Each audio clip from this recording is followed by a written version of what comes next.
दोस्तों नमस्कार। भारतीय सेना चीन पाकिस्तान सीमा पर हवाई खतरों और हमलों को आसमान में खत्म करने के लिए सेना ने नई तैयारी कर ली है। सेना ने 6,800 करोड़ रुपए से 2 हथियार प्रणालियों को एक्वायर करने का फैसला लिया है। सेना 500 से ज्यादा लॉन्चर के साथ दोनों ही सीमाओं पर 3,000 से ज्यादा मिसाइलों को तैनात करेगी। इसमें 2 तरह की मिसाइलें होंगी, जिनमें एक कंधे से दागी जाने वाली मेन पोर्टेबल ईगला एस मिसाइल है, जिसे रूस से समझौते के तहत भारत में ही बनाया जाएगा। वहीं दूसरी फिसोराड मिसाइल जो पूर्णतः स्वदेशी है। ये दोनों ही कम दूरी की रेंज की मिसाइल प्रणाली है। इन मिसाइलों से दुश्मन के ड्रोन, हेलीकॉप्टर, फाइटर जेट्स और मिसाइलों को ढेर किया जा सकता है। ईगला एस प्रणाली में सिंगल लॉन्चर और मिसाइल शामिल है। भारत ने पिछले साल 120 लॉन्चर और 400 मिसाइलों के लिए रूस के साथ अनुबंध किया था, क्योंकि अब पहला बैच रूस से आया है और बाकी को भारत में ही रूस से ट्रांसफर ऑफ टेक्नोलॉजी के माध्यम से बनाया जाएगा।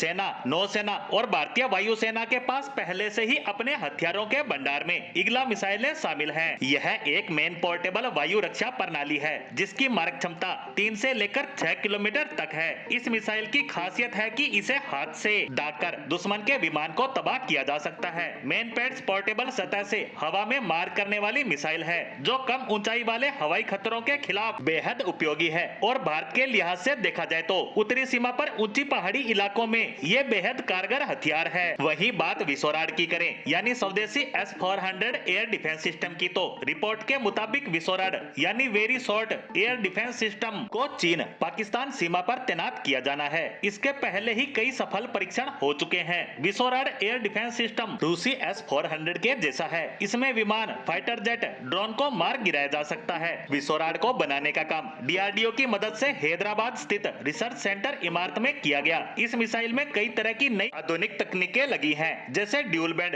IIR seeker, miniature reaction control system, integrated avionics. इसका propulsion system thrust solid motor है, जो इसे तेज गति प्रदान करता है। इस मिसाइल का इस्तेमाल भारतीय सेनाएं एंटी एयरक्राफ्ट वारफेयर में कर सकती है। विसोराड का वजन 20.5 किलोग्राम है। इसकी लंबाई 6.7 फीट और व्यास 3.5 इंच। ये अपने साथ 2 किलोग्राम वजन का हथियार लेकर जा सकती है। वहीं इसकी रेंज की बात करें तो यह 250 मीटर से 6 किलोमीटर तक है। यह अधिकतम 11,500 फीट की ऊंचाई तक जा सकती है, जिसकी अधिकतम गति 1.5 मैक यानी 1800 किलोमीटर प्रति घंटा है। इसकी टेस्टिंग पिछले साल मार्च और सितंबर 2022 में की गई थी। खैर, भारत जिस तरह से अपनी सीमाओं पर सैन्य सुविधाओं में सुधार कर रहा है और नए हथियार प्रणालियों को डिप्लॉय कर रहा है, उससे हमारे दुश्मन देश पहले से ही टेंशन में है। और अब रूस निर्मित मेन पोर्टेबल ईगला एस और स्वदेशी विसोराड एयर डिफेंस सिस्टम के भारतीय सीमाओं पर तैनात होने से इनकी यह टेंशन और ज्यादा बढ़ती नजर आएगी। इसी के साथ भारतीय सेना द्वारा हथियारों की खरीद डील से जुड़ी हमारी आज की पोस्ट को यहीं विराम देते हैं। धन्यवाद।